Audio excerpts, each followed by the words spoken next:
Minute to Better Life. Berkat Tuhan tergenapi jika ada iman percaya akan Tuhan dan firman Tuhan, serta hidupkan roh Tuhan dan melepaskan keterikatan hal-hal duniawi, dan juga hidup kudus dengan taat hidup melakukan firman-Nya. Oke.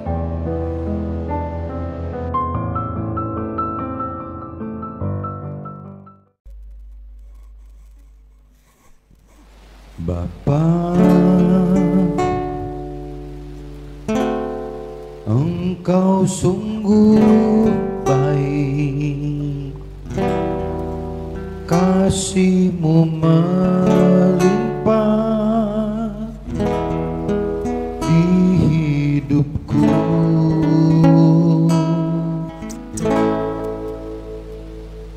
Bapa, ku berterima kasih berkat-Mu hari ini yang Kau sediakan bagiku. Ku naikkan syukurku buat hari yang Kau beri, tak habis-habisnya kasih dan rahmat-Mu. Selalu baru dan tak pernah terlambat pertolongan-Mu, besar setia-Mu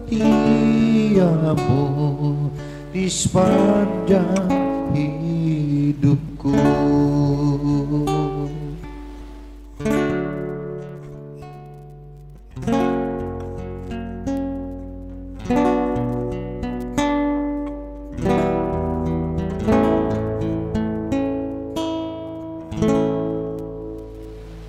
Bapa, Engkau sungguh baik, kasih-Mu melimpah di hidupku.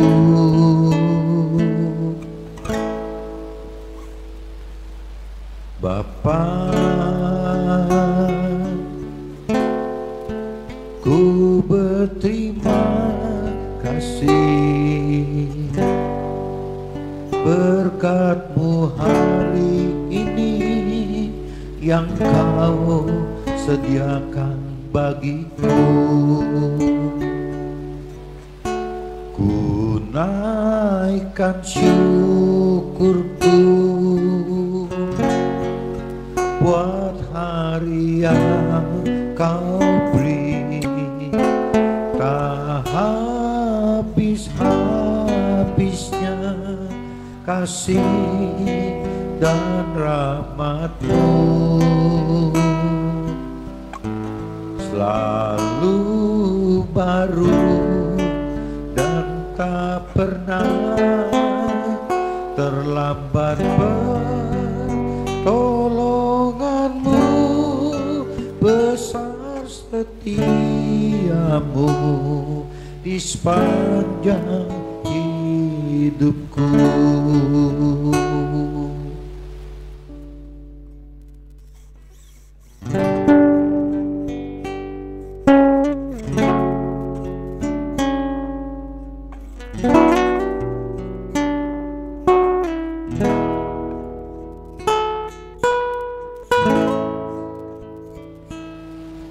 Ku naikkan syukurku buat hari yang Kau beri, tak habis-habisnya kasih dan rahmat-Mu. Selalu baru dan tak pernah terlambat pertolongan besar setiamu di sepanjang hidupku. Besar setiamu, besar setiamu, besar setiamu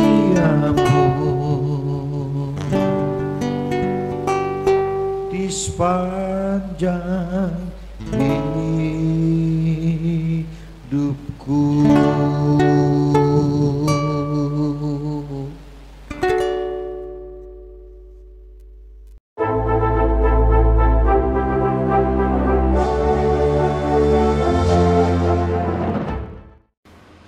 Jumpa kembali di MDT Journey Inspiration of Life. Pagi ini saya mau coba sharingkan teman-teman dengan tema 4 tindakan yang harus dilakukan agar berkat Tuhan tertuai dalam hidup kita gitu. Jadi bagaimana kita melakukan 4 tindakan teman-teman supaya berkat-berkat Tuhan yang Tuhan sudah janjikan bagi kita itu tertuai, tergenapi dalam hidup kita gitu.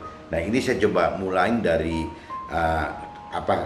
terkait dengan kitab Markus dulu teman-teman. Kitab Markus pasal 9 17 sampai ayatnya 17 sampai 29. Coba saya baca secara cepat aja teman-teman ya. Kalau cerita di judul ini, periklopnya judulnya Yesus mengusir roh dari seorang anak yang bisu teman-teman. Nah, kalau saya kembali lagi, kalau bicara sharing saya, Yesus itu saya selalu identikan dengan firman yang hidup. Kalau secara universal saya selalu identikan adalah firman Tuhan gitu.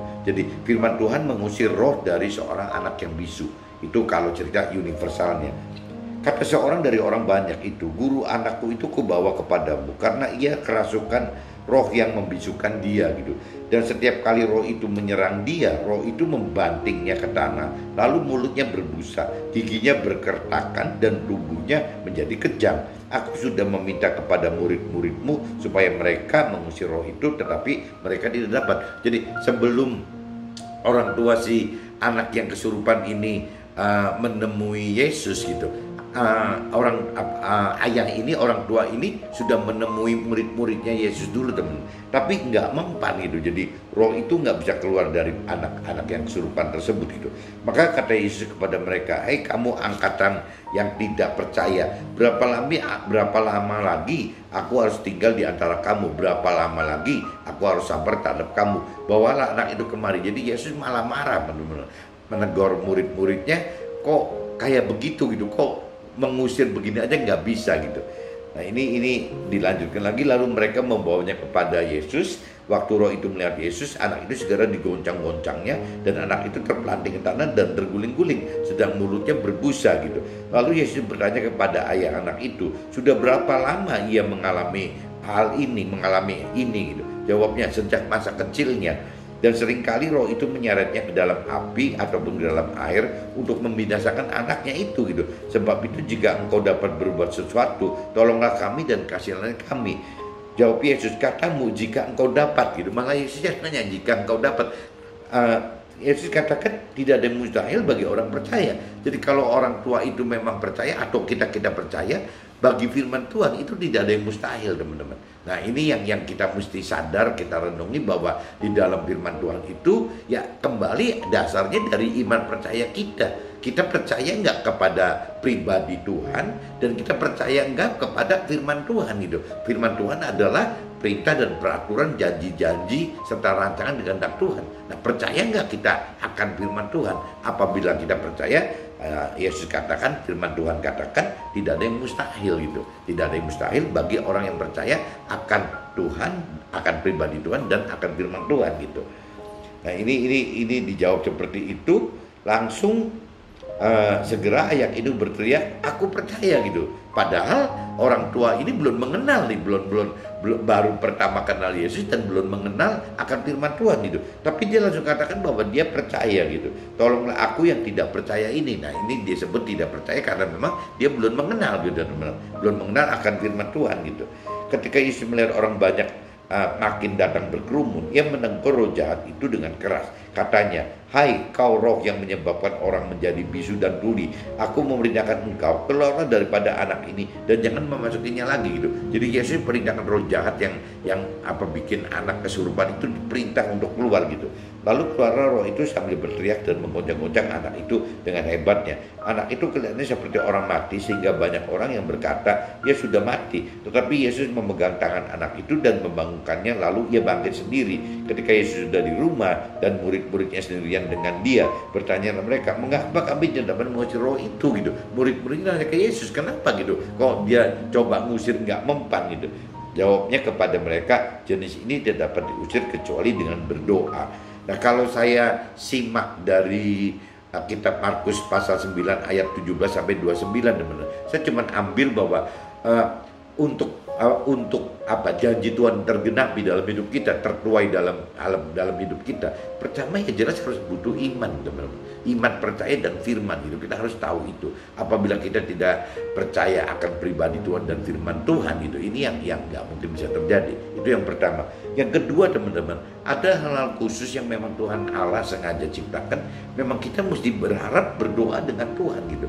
Nah, waktu kita berdoa dengan Tuhan, otomatis kita harus nanti satu titik gitu. Setelah kita makin lebih dewasa, satu titik kita akan tahu bahwa berdoa itu yang melibatkan menghidupkan roh Tuhan yang ada di dalam kita. Jadi kitab Markus 9 ini teman-teman, kalau buat saya pribadi itu terkait dua, satu bicara iman dan firman, yang keduanya bicara kembali doa gitu, roh Tuhan, bagaimana menghidupkan roh Tuhan dalam hidup kita. Bentuknya kalau di sini katakan doa, tapi kalau buat saya menghidupkan roh Tuhan itu. Jadi ada 2 poin dari 4 tindakan itu di dalam kitab Markus ini sudah ketemu 2 poin gitu. Tindakan bagaimana iman percaya ke pribadi Tuhan dan firman Tuhan, kedua bagaimana menghidupkan roh Tuhan di dalam kita sebagai wujud dialog kita, keintiman kita bersama Tuhan gitu. Ini yang 2 tindakan ini ada di kitab Markus pasal 9 ayat 17-29. Nah, 2 tindakan yang lain teman-teman saya baca terkait dengan Ibrani 12 teman-teman. Pasalnya 1 sampai 14. Kitab Ibrani teman-teman. Coba kita cari kitab Ibrani teman-teman. Kitab Ibrani pasalnya 12 teman-teman. Kita coba baca dari ayat 1 sampai 14 teman-teman. Nasihat supaya bertekun dalam iman gitu, judul perikopnya itu. Karena kita mempunyai banyak saksi bagaikan awan yang mengelilingi kita, marilah kita menanggalkan semua beban dan dosa yang begitu merintangi kita dan berlomba-lomba dengan tekun dalam perlombaan yang diwajibkan bagi kita. Jadi kalau kita bicara 2 tindakan di dalam kitab Ibrani pasal 12 dan 1 sampai 14 ayatnya gitu. Ini di ayat 1 aja udah jelas nih teman-teman. Karena kita mempunyai banyak saksi bagaimana awan yang mengelilingi kita, marilah kita menanggalkan semua beban dan dosa. Jadi kunci itu bagaimana kita meninggalkan beban dalam hidup kita dan bagaimana kita meninggalkan dosa gitu. Itu kuncinya 2 di sini. Nah, cuman nanti dijabarkan di ayat-ayat berikutnya dan nanti pada akhirnya saya coba jelaskan di sharing saya gitu. Tapi intinya gitu teman. Jadi 2 tadi kitab Markus bicara bagaimana kita percaya kepada pribadi dan firman Tuhan, serta bagaimana kita menghidupkan roh Tuhan. Nah, itu 2 tindakan. Sisa 2 tindakan yang lain adanya di kitab Ibrani 12 ayat 1-14. Dan di ayat 1 ini sudah jelas ini ya, bahwa marilah kita menanggalkan semua beban dan dosa. Jadi bagaimana kita meninggalkan beban hidup kita dan bagaimana kita meninggalkan dosa kita gitu. Jadi kuncinya jadi 4 teman-teman. Cuman saya coba jabarkan dulu. Marilah kita melakukannya dengan mata yang tertuju kepada Yesus yang memimpin kita dalam iman dan yang membawa iman kita itu kepada kesempurnaan, yang dengan mengabaikan kehinaan tekun memikul salib karena sukacita yang disediakan bagi Dia yang sekarang duduk di sebelah kanan Allah Tata Bapa gitu. Ingatlah selalu akan Dia yang tekun menanggung bantahan yang sehebat itu terhadap dirinya dari pihak orang-orang berdosa, supaya jangan kamu menjadi lemah dan putus asa gitu. Dalam pergumulan kamu melawan dosa, kamu belum sampai mencucurkan darah gitu. Dan sudah lupakah kamu akan nasihat yang berbicara kepada kamu seperti kepada anak-anak? Hai anak-anakku, janganlah anggap enteng didikan Tuhan dan janganlah putus asa apabila engkau diperingatkannya. Jadi didikan Tuhan itu jelas tidak ringan teman-teman. Karena firman Tuhan katakan begitu. Dan janganlah kita jadi putus asa gitu apabila kita diperingatkannya. Nah, kita coba lanjut di ayat 6-nya teman-teman. Karena Tuhan mengajar orang yang dikasihinya dan ia menyesal orang yang diakuinya. Nah ini kadang-kadang banyak orang yang asumsi ke Tuhan itu seolah Tuhan itu baik banget, tidak. Padahal di firman Tuhan katakan di ayat 6 di Ibrani 12 itu, karena Tuhan mengajar orang yang dikasihinya gitu. Dan justru bukan disayangi maksudnya dalam bentuk dimanjain seperti itu gitu.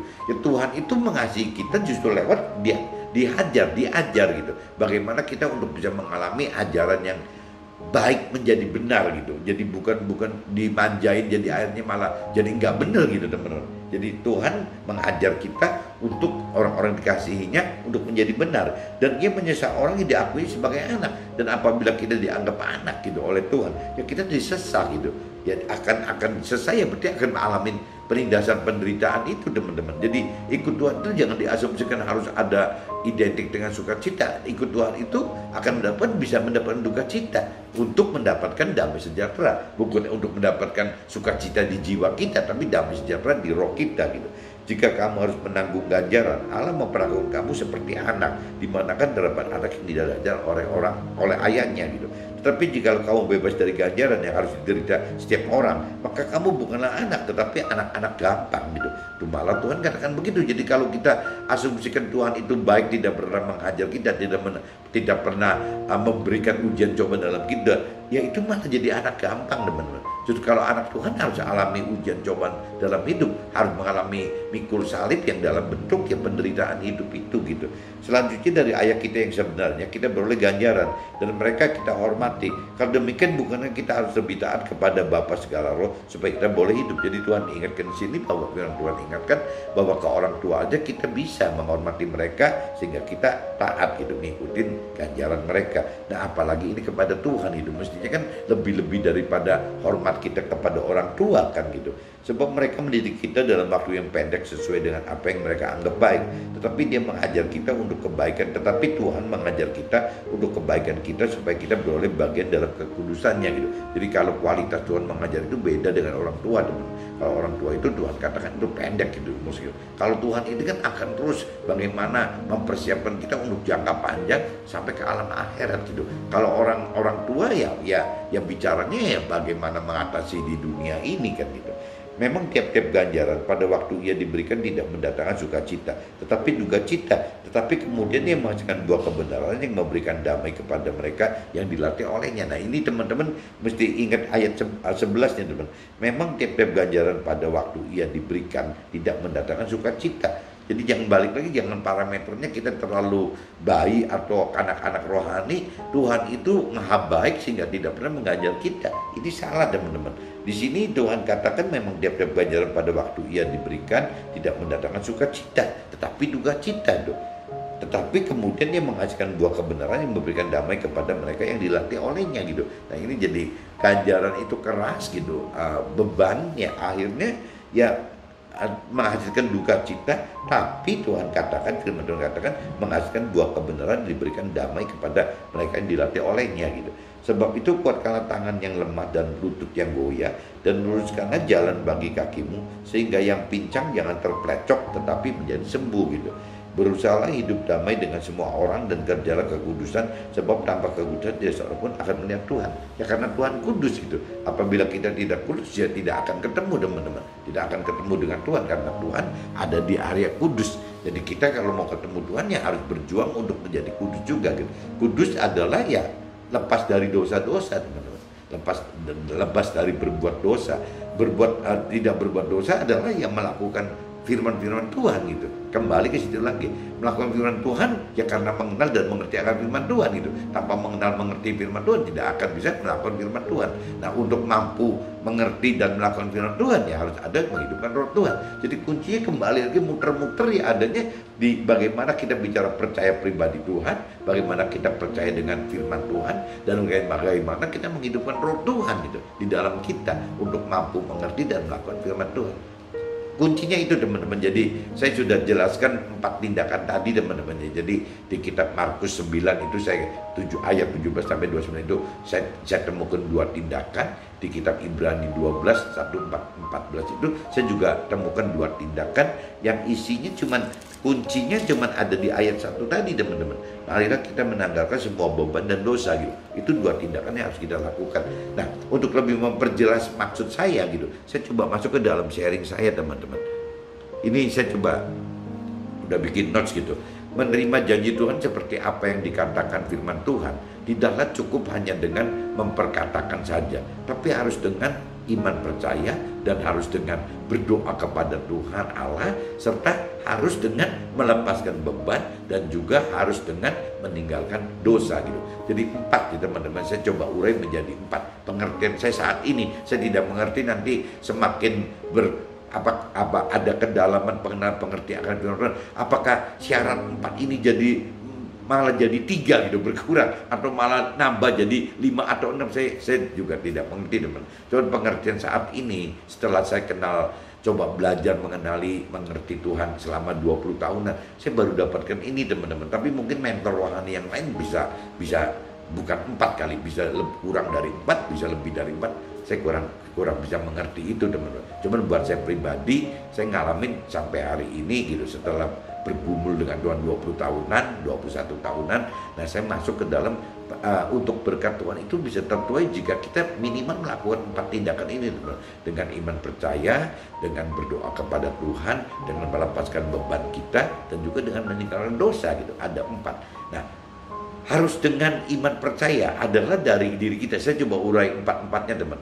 Harus dengan iman percaya adalah dari diri kita sendiri. Kita harus percaya Tuhan dan mengenal serta mengerti akan perintah dan peraturan serta janji-janji Tuhan dalam firman-Nya gitu. Tanpa iman percaya kita tidak akan percaya dan melangkah gitu. Jadi kalau tidak ada iman percaya kepada pribadi Tuhan, kepada firman Tuhan, rasanya kita tidak mungkin melangkah, teman-teman. Jadi tidak ada perbuatan apa-apa. Ya imannya jadi kosong gitu. Seperti yang firman Tuhan katakan, kalau kita tidak berbuat, tidak bertindak, tidak melakukan firman Tuhan, yang itu bohong, iman yang kosong. Jadi iman itu tidak cuma cukup percaya sama pribadi Tuhan, tapi iman itu juga harus percaya firman Tuhan dan melakukannya gitu, teman-teman. Jadi harus begitu gitu. Kalau tanpa iman percaya itu tanpa disempurnakan dengan begini, ya timbulnya jadi keyakinan diri sendiri gitu, bahwa ya saya percaya Tuhan dan saya mengenal Tuhan, padahal tidak punya kedalaman pengenalan pengertian akan firman Tuhan. Lah bagaimana bisa mengaku mengenal Tuhan gitu. Jadi orang yang berkeyakinan diri ya cuma sebatas itu, teman-teman. Percaya karena pikiran, perasaan, kehendaknya, jiwanya si orang tersebut. Begitupun mengenal Tuhan pun dengan asumsi, pikiran, perasaan, dan kehendaknya dari orang tersebut. Jadi akhirnya ya keyakinan diri. Sebenarnya kalau yang benar itu kan kalau kita percaya kepada Tuhan, ya iman percaya kita benar-benar kepada pribadi Tuhannya.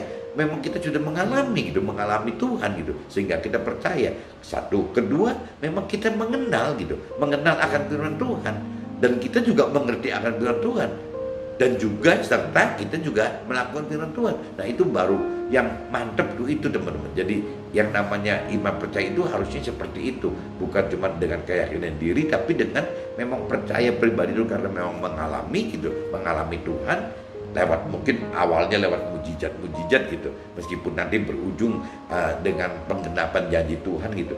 Jadi mengalami pribadi Tuhan, iman percaya mengalami pribadi Tuhan, dan memang mengenal firman-Nya, mengenal dan mengerti firman-Nya. Nah, ini cerita kalau harus dengan iman percaya gitu.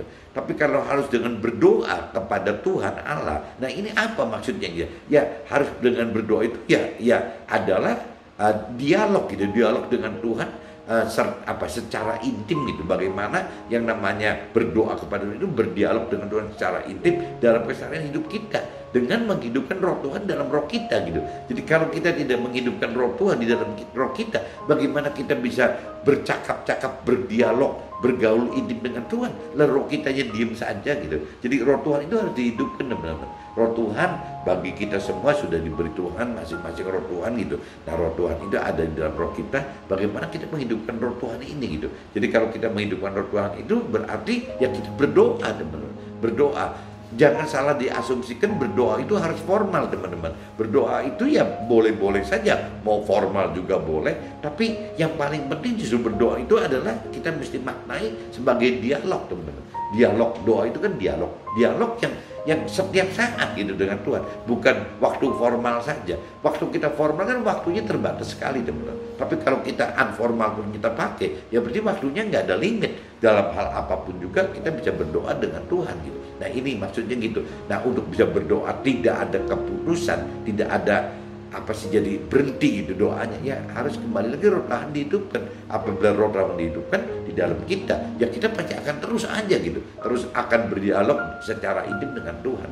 Itu maksudnya berdoa itu, teman-teman. Jadi ada dua, teman-teman, ya, untuk di kitab Markus 9:17-29 saya jelaskan tadi bagaimana harus dengan iman percaya dan harus dengan berdoa. Ini sudah dua tindakan, teman-teman. Nah sekarang tindakan yang kedua itu, yang tambahan dua itu dari kitab Ibrani pasal 12 ayat 1-14 tadi, teman-teman. Harus dengan melepaskan beban adalah, nah ini apa nih? Harus dengan melepaskan beban adalah melepaskan beban mencintai hal-hal duniawi yang pada awalnya hidup dengan terbebani hal-hal terkait dunia gitu. Jadi kalau kita pada awalnya masih bayi rohani, bahkan mungkin anak-anak rohani, bahkan menjelang terhadap remaja rohani, biasanya tetap, teman-teman, kuncinya itu masih dasar itu bau-bau urusan dunia gitu. Jadi tidak beda dengan orang-orang dunia. Nanti waktu kita masuk ke dalam kedewasaan rohani gitu, baru kita tahu apa bedanya kita, apa yang bedanya keinginan Tuhan dengan apa bedanya orang-orang dunia gitu. Nah ini baru tahu. Nah ini cuman kalau kita harus dengan melepaskan beban adalah melepaskan beban mencintai hal-hal duniawi yang pada awalnya hidup dengan terbebani hal-hal terkait dunia semua gitu. Ya seperti orang dia pada umumnya, kita umumnya gitu, teman-teman. Nah setelah mengalami mujizat nanti kita akan dibawa ke mindset yang beda, ke pola pikir yang beda gitu. Karena tidak atau belum mengenal, ya itu balik lagi. Kenapa kita terkait dengan dunia? Karena kita tidak atau belum mengenal dan mengerti akan beban yang Tuhan berikan berupa keselamatan akhirat, di mana kesulitan duniawi jadi kendala gitu. Jadi kalau kita belum tahu bahwa Tuhan itu membebani kita melepaskan beban duniawi untuk mendapatkan beban yang Tuhan mau untuk mencapai keselamatan akhirat, ini jadi nggak ketemu, teman. Jadi dikhawatirkan yang namanya beban-beban duniawi ini malah mengikat gitu, membelenggu atau membebani kita untuk bisa lepas masuk ke dalam yang beban yang Tuhan inginkan. Nah beban yang Tuhan inginkan adalah bagaimana kita mendapatkan keselamatan akhirat gitu. Sedangkan dunia menginginkan kesusahan duniawi. Nah kita dengan terserah kita mau ada di mana. Kalau kita tetap masih bayi rohani atau anak-anak rohani, bahkan mungkin remaja rohani, ini saling tarik-tarikan, teman-teman. Kalau anak-anak bayi rohani, ya pasti lebih berat ke dunia lah. Kalau bicara kanak-kanak masih lebih berat ke dunia. Tapi begitu remaja rohani ini udah ada dua nih, teman-teman. Ini mau lari ke keselamatan akhirat atau kesulitan duniawi. Tapi begitu sudah masuk ke dalam dewasa rohani, ya orang akan tahu bahwa beban utama yang dari Tuhan itu adalah ya berkat rohani yang adanya di keselamatan akhirat itu. Jadi bukan kesulitan duniawi. Nah ini bagaimana caranya untuk mendapatkan keselamatan akhirat? Dengan cara kita harus berani melepaskan gitu, melepaskan hal-hal yang kita cintai akan duniawi itu gitu. Jadi bukan kita tidak boleh memiliki hal-hal duniawi, teman-teman. Justru bagaimana caranya kita jangan sampai diperbudak oleh hal-hal duniawi. Hidup kita jangan diperbudak, diatur oleh hal-hal duniawi gitu. Nah kalau kita sampai diatur hal-hal duniawi, akhirnya kita tidak bisa mendapatkan selamat akhirat. Tapi kalau kita sudah bisa lepaskan itu gitu, kita sudah dengan dewasa rohani, kita udah tahu bahwa yang utama itu adalah beban dari Tuhan adalah keselamatan akhirat. Nah akhirnya yang namanya kesulitan duniawi itu menjadi alat kita, teman-teman. Alat kita, alat Tuhan untuk bisa bagaimana memberitakan, bahkan mengajar gitu ya firman-firman Tuhan, supaya sesama kita menjadi banyak yang diselamatkan juga gitu. Jadi masalah hal duniawi itu, kesulitan duniawi itu relatif sekali, teman-teman. Kalau batasannya tidak mencintai, ya itu malah jadi bagus gitu. Ya kita jadi tidak mencintai, jadi akhirnya kita tidak diperbudak, tidak dikungkung gitu, tidak diatur oleh kesuksesan duniawi itu. Tapi kalau kita sudah mendapatkan keselamatan akhirat gitu, pola-pola keselamatan akhirat, justru kesuksesan duniawi itu menjadi alat kita, yang menjadi senjata kita bagaimana untuk taat dan taat perintah Tuhan gitu.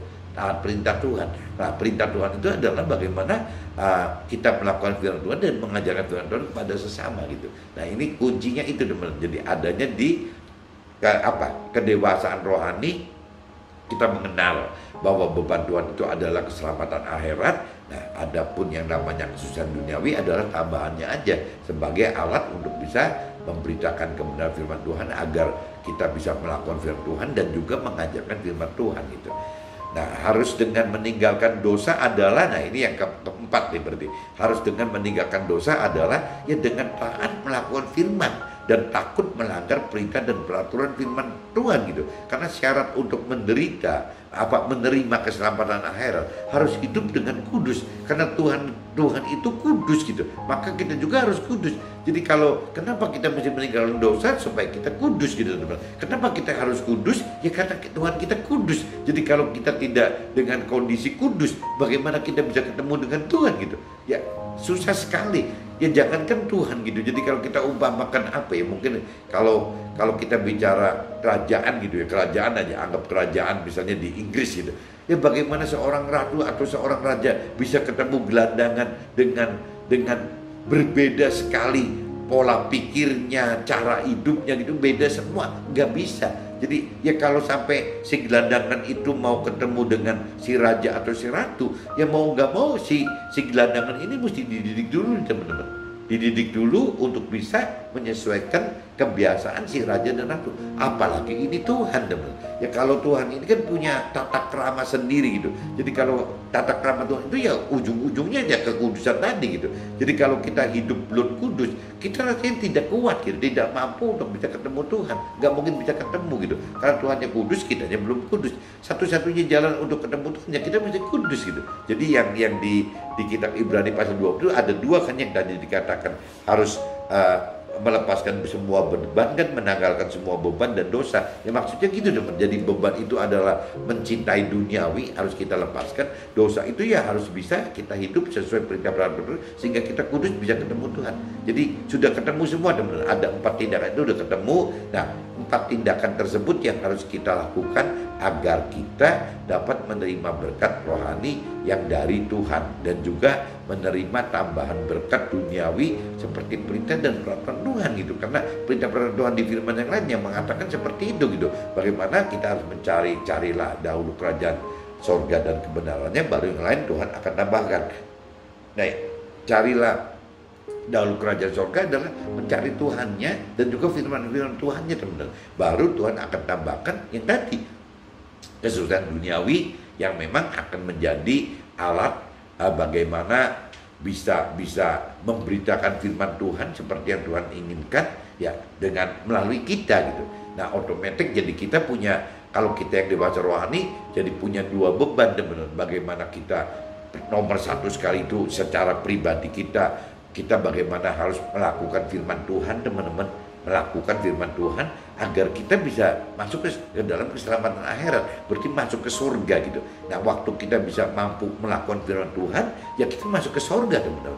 Tapi kalau teman-teman sudah lebih dalam mengerti akan firman Tuhan, bahwa di dalam surga itu ternyata firman Tuhan katakan tidak hanya surga cuma satu begitu gitu. Di dalam surga itu ternyata terbagi 2 teman-teman. Ada surga sebagai anggota kerajaan sorga, ada sorga sebagai tim kerajaan sorga gitu. Nah, waktu kita melakukan firman Tuhan, ya kita akan masuk ke dalam sorga gitu. Nah, sorga pasti sorga yang 2 tadi kan, 2. Dan kalau hanya melakukan firman Tuhan, ya kita posisinya kalau firman yang lain katakan gitu, ya melakukan firman Tuhan adalah posisinya ya masuk ke dalam sorga dalam kapasitas sebagai anggota masyarakat di dalam sorga gitu. Belum bisa masuk ke dalam tim kerajaan sorganya. Nah, untuk bisa masuk ke dalam tim kerajaan sorga, ada yang harus kita lakukan di dunia itu adalah bukan hanya melakukan firman Tuhan, tapi juga harus belajar mengajarkan firman Tuhan teman-teman. Jadi kunci bagi orang yang sudah dewasa rohani, yang sudah kedalaman pengenalan pengertian akan firman Tuhan itu dewasa, matang gitu, yang akan punya 2 beban teman-teman. Beban yang dari Tuhan itu, 1 beban bagaimana melakukan firman Tuhan supaya bisa mendapatkan keselamatan akhirat. Kedua, bagaimana mengajarkan firman Tuhan teman-teman. Mengajarkan firman Tuhan supaya ya menjadi tim dari kerajaan surga di dalam surga bersama Tuhan tadi gitu. Jadi beda teman-teman. Jadi ini kalau cerita yang menjadi tim kerajaan surga berarti otomatis posisinya lebih tinggi ya teman-teman, ya lebih dekat, lebih tinggi ke Tuhan gitu dibanding hanya anggota masyarakat. Ya memang anggota masyarakat ke Tuhan di dalam surga juga sudah jauh lebih bagus teman daripada masuk ke neraka gitu. Kalau neraka kan ketemunya bukan Tuhan, ketemunya iblis gitu, setan semua di situ. Nah ini kalau kita udah masuk ke dalam surga itu teman-teman harus ngerti ada dua kelompok itu. Nah selama kita masih mampu, ya kenapa teman-teman kita nggak berjuang tidak hanya melakukan firman Tuhan, tapi kita juga mengajarkan firman Tuhan. Nah teman-teman jangan punya alasan bahwa yang namanya mengajarkan firman Tuhan adalah tugas-tugasnya kalau di Nasrani misalnya disebutnya pendeta, atau mungkin di Katolik disebutnya pastor gitu kan, di dalam Islam misalnya disebutnya kiai atau ustadz gitu. Nah sebenarnya kan Tuhan pengen kita ini semua mengajarkan teman-teman. Nah cuman bentuknya ada dua teman-teman. Kalau yang mungkin talentanya lahir sebagai mentor rohani, baik di semua agama apapun juga, ya dia akan mengajarkan teori-teori rohani soal Tuhan gitu, bagaimana kebenaran soal tentang Tuhan gitu. Tapi secara teori, nah bagaimana kita mengajarkan tapi kita bukan mentor rohani, ya kita misalnya pengusaha atau orang karir yang memang bukan mentor rohani tapi kerja dalam keseharian adalah ya di dunia sekuler gitu, ada di marketplace. Nah ini balik lagi, kita nggak bisa beban kita seperti talentanya orang mentor rohani. Orang mentor rohani mengajarkan teori rohani, kalau kita kembali teman-teman mungkin menyaksikan